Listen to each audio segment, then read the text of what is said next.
Welcome back, everybody, to the Renaissance Humanism podcast. Today, I'm your host, Jonathan Riley, and in today's episode, I'll be discussing why men like breasts. Where I got the information from and the links I'll provide in the description.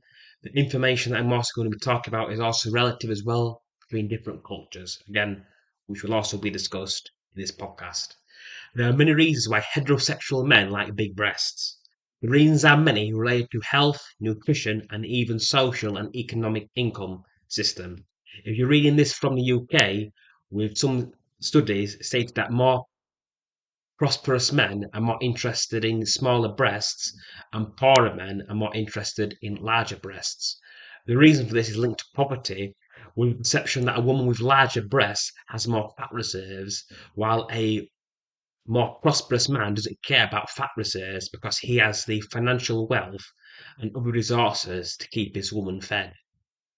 There's also a survey from 139 cultures with divided preferences, with the Far East and Asia speaking nations such as South Korea, Japan, and China have preference for A-cup breasts.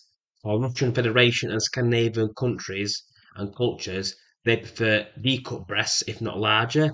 As for Western and Central Europe, they prefer and have a preference for C-cup breasts.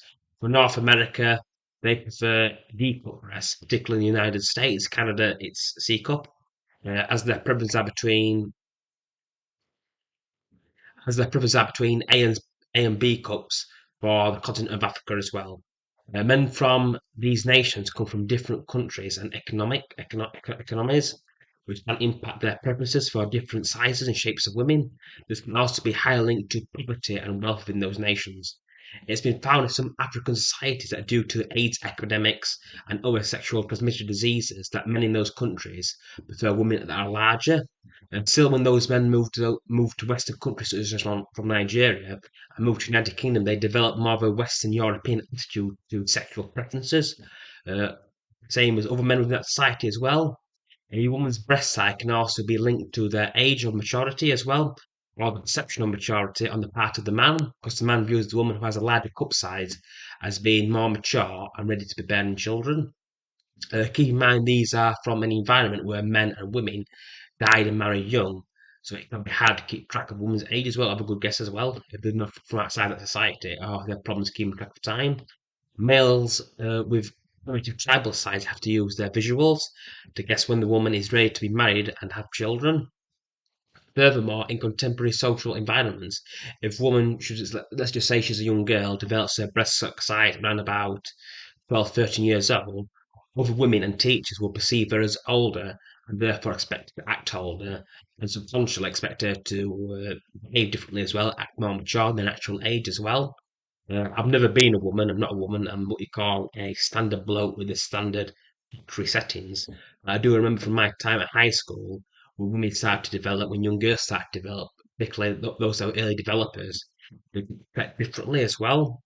I'm very curious. Any women who've lived this, would they like to share their experience in the comment section on what they saw and or experienced in other ways as well? Just because for this topic, the young women, particularly if they develop early, do get treated differently. They get treated like all that they are, and it can also be harmful for them emotionally because they've got the body of a young woman, 12, 13 years old, but still got the mentality of a child. I think that's very inappropriate in some ways as well, being treated that way. I always find it fascinating as well, just because psychology and how it impacts a person's development as well. Thank you for listening to this podcast. I hope you find interesting and informative.